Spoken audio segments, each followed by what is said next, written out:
In this video, you will learn how to apply a range of mark-making effects using oil pastels in the attempt to replicate Claude Monet's famous oil painting Nymphéas on fleur.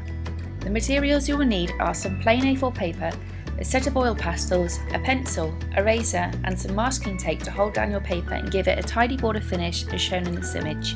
Before we start working with oil pastels, it's always important to roll up long sleeves. Here I am removing the paper sleeves around the oil pastels I want to work with to give me the option to drag the width of the pastel along the paper later on to cover a wider surface space.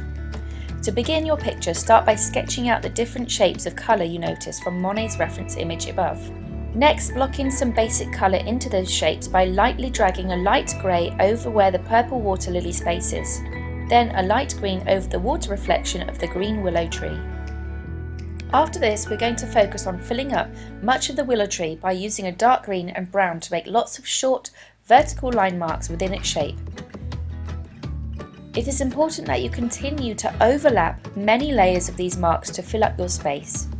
Can you notice the relation between the shape of Monet's reference picture and our picture starting to form here? Next, take a dark blue pastel and begin to form the mini ovals to represent where the blue looking lily pad should be. Ensure you leave purposeful gaps where you want the lily flowers to go. At the bottom right of this picture, I begin to use the scumbling technique, which is a controlled form of scribbling to fill the larger area of space here. Over the top of the blue, I begin to add the purple pastel, aiming to replicate the same impressionistic marks and shapes that we see within Monet's painting. Next, let's take some tissue and begin to smudge that oil pastel into the grain of the paper. This covers any unwanted areas of white and softens the whole look. It is important to keep comparing the colour match to Monet's painting to get it right, and if your colours don't look right or they look too faded, there is much work to be done to achieve a better result. To achieve the right colour match to the painting, many layers of colour and marks need to be added over the course of time until you get this correct. Next, we start to focus on a deeper shading within Monet's painting image and notice where these are. Start to emphasise the clusters of lily pads using a dark brown. Please watch the remainder of this time-lapse video to gain knowledge how the picture has been built up until we get to the Mod Podge glaze at the end.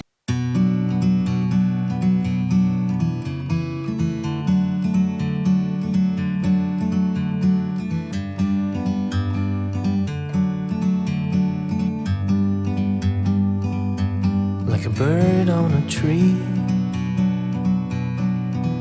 I'm just sitting here. When happy with your picture, you can brush over a thin layer of gloss effect Mod Podge or even PVA glue to seal. This also glosses and prevents it from smudging. When your glue has completely dried, you may slowly and carefully peel back the masking tape to reveal a crisp, neat border around your image. Together, it's so beautiful, you and me. We meant to be in the great outdoors, forever free.